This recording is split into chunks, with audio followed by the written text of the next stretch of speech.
Number one, you will always find extreme peace. మొట్టమొదటిది మీరు అతని సాన్నిధ్యంలో ఉన్నప్పుడు అపారమైన శాంతిని, మీ స్వగృహంలో ఉన్న అనుభూతిని పొందుతారు. ఆ వ్యక్తి సరైనవాడు కానప్పుడు మీ హృదయం ఒప్పుకోదు, భారమవుతుంది.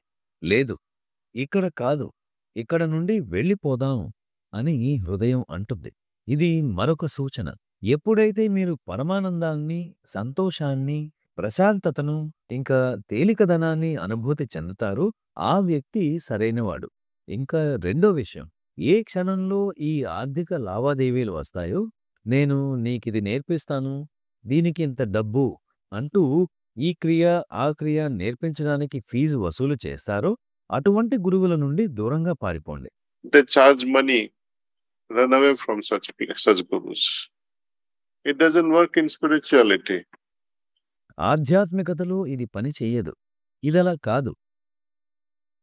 భగవంతుణ్ణి మోసం చేసినట్లవుతుంది. మనం ఎవరో మన తరఫున పూజ చేసి మన ప్రేమను భగవంతునికి వ్యక్తపరుచుకోవాలనుకోలేం. మీకు మీరే చేయాలి. కాబట్టి ఎవరైనా గురువు మీకోసం నేనిది చేస్తానంటే అక్కడి నుండి పారిపోండి.